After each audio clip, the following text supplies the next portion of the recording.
Hello everyone, my name is Rokas and I want to welcome you back to the Aikido of the Future project. This is the third episode and the last episode. Obviously, I'll remind you that first this is going to be a highlights episode and the next one will be a full version if you want to dive deeper into the subject and hear the full talk. But all in all, I'm happy to introduce you to the subject of Aikido and cross-training in the third episode of Aikido of the Future. So enjoy.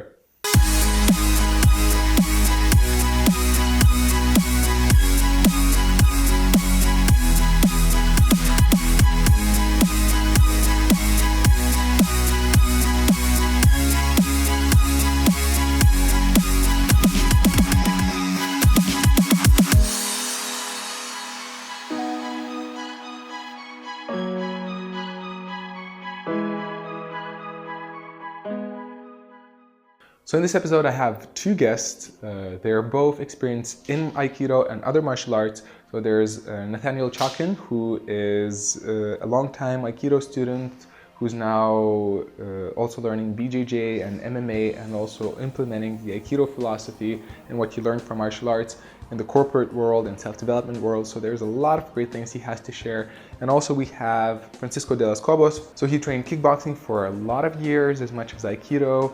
Also some MMA stuff, so he's really experienced in both martial arts and has a lot of valuable insights to share from the practical perspective. So the three of us sat down with the help of internet and we talked about what it means to do Aikido and cross-train, how Aikido can be effective, and what is the future of Aikido. So if you're interested to hear that, I welcome you to the third episode of Aikido of the Future. You are exploring Aikido, cross-training, and a bit of sparring in it, which is quite unique in the Aikido world. Really, my first love was Aikido.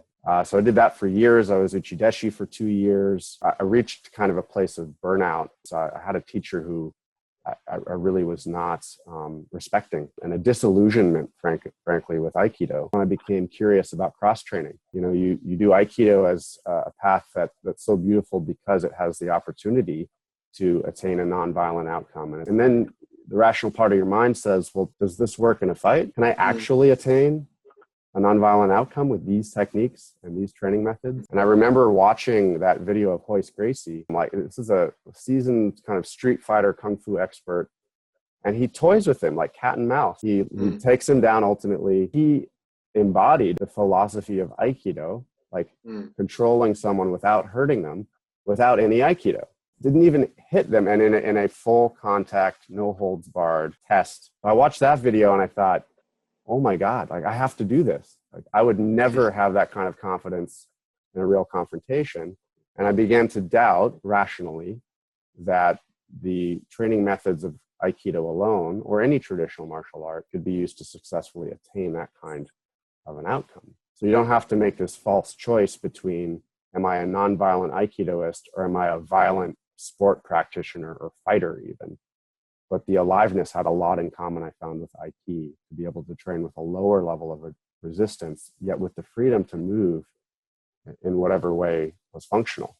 And that's where I got into what Bruce Lee was saying, transcending the traditional attachment to the different cultures' approaches to martial art, and just the freedom with the scientific method to use whatever forms are functional. So that was my exploration. I then got into Brazilian Jiu-Jitsu. I was still kickboxing quite a lot. I came back around to the question of Aikido. So I began in earnest to begin to spar with Aikido. And because of the Jiu-Jitsu, Judo, wrestling, MMA kind of background I then had, a lot more was based in using the clinch as the starting point for looking for the Aikido techniques. I've always looked into martial arts as a physical and a philosophical path.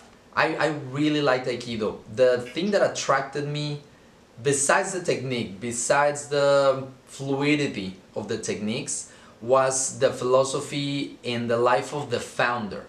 That is the strongest thing that has kept me training Aikido, even after I have practice, training, competing in MMA, boxing, kickboxing.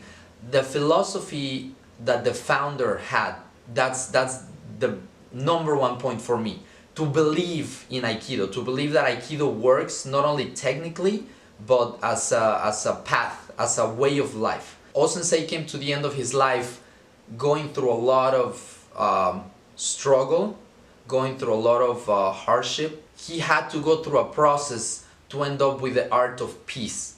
We as martial artists, we need to go through that process ourselves. I don't think we can just keep just that mentality of the art of peace, because we're gonna lack some elements of reality, both technically and philosophically. I also started thinking, okay, how can I apply this in real life? How can I apply this on a person that is intent completely in hurting me? That's when I started exploring like the more modern combat arts. Nowadays, cross-training is necessary for any martial artist. One single art is not gonna give you the necessary tools. Thinking and knowing why do you want to train a certain art, in this case Aikido. For what do you want it? Do you just want it for fitness? Do you want it for real self-defense? Then that's a whole complete different subject. I think first you need to know why you need or want your art, and then start investigating, studying and developing your own approach to the art. But I believe you have to have a base, and for me, my base has been Aikido so far.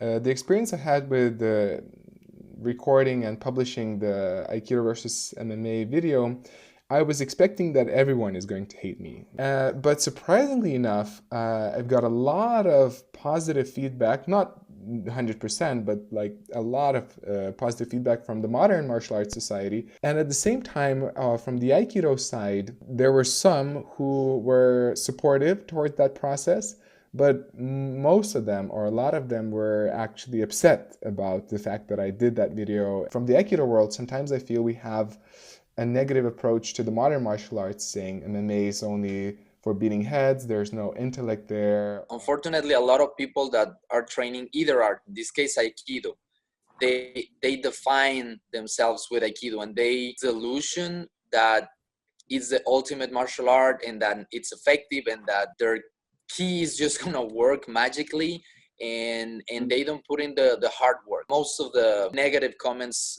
would come from that kind of practitioner that has not put themselves through pressure testing of their art. If you don't put in the hard work, it's not gonna work.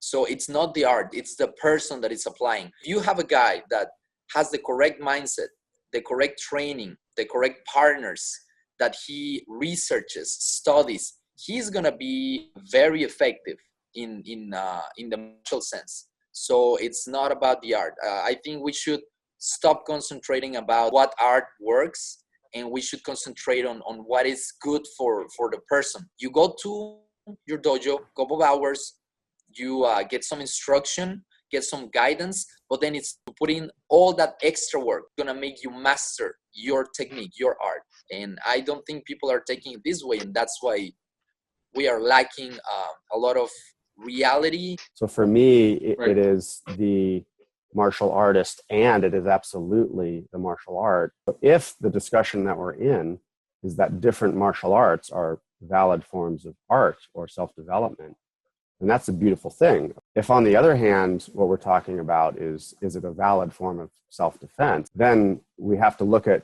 a very important distinction, and that is between those arts that are traditional and those that have evolved through pressure testing. Bruce Lee would say that 6 months of boxing and wrestling is worth 10 years of traditional martial arts, and that trying to master the way by studying forms is like learning to swim on dry land. But on the other hand, you have the problem of if you start to spar with Aikido, it is going to start to look more like Judo. In that case, can you still call it Aikido? If you can use the form to attain a nonviolent outcome with the spirit of Aikido, isn't that Aikido? I hate to have to make the trade-off between I can be physically effective and use the most modern evolved toolkit, or I can be spiritually minded. But if I'm spiritually minded, I can't protect myself in a fight. Why do I have to choose between these two things? It's a contradiction, because in the name of nonviolence, your attachment to it stops you from being able to actually attain it. I used to joke, it's not very nonviolent to get your butt kicked or to allow others around you to be hurt. So you have to be capable of violence to be able to choose mercy. Do you feel everyone who wants to mainly stay with Aikido, do you recommend for everyone to do cross-training? It just depends on why. are you training? If your truth claim to me is that I train Aikido, it's about self-development for me and who I am off of the mat, then I would say, beautiful, do it for that reason. If that individual is the kind of person who, to me, hasn't taken the red pill and woken up to the reality of violence, then maybe because they've never sparred with their Aikido or trained anything else. If they say, no, Aikido is too dangerous for MMA, it's just because they don't allow wrist lock. Aikido is absolutely a valid form and even a highly effective form of self-defense. Then I would say, is it true? How do you know? And are you willing to test it? If your goal is to be effective, go out and become a better martial artist. It's not to say that none of the Aikido will ever work. You have to always ask yourself, on who will it work? Even UFC has weight classes. Don't confuse competition with aliveness. There are ways of training that you introduce live resistance, and then you actually learn about real timing. Don't kid yourself about what's going to work. It can be very dangerous to say that Aikido works in a fight. I would invite all Aikido instructors or anyone who's trained in Aikido to the point where you feel like you got the juice out of the orange to just start to cross-train just a little bit. Aikido taking a step towards the rest of the modern martial arts world, if it could be respected in that way, then what they might also have is a more open ear to what the philosophy of Aikido is really about. I know that if I just stayed in Aikido and not confronted those fears of what a real attack might be like, then I wouldn't know how to stay centered and nonviolent in the face of that violence. And that is the spirit of Aikido, that which can enter into violence and transform it into peace. So I hope you enjoyed the episode. I'll remind you that if you want to know more about these two great people, then you can check their YouTube channels, check their websites. All the links are below in the description. I'll also let them know them here on the video. Also, if you want to support my projects, as I said, this is the last episode.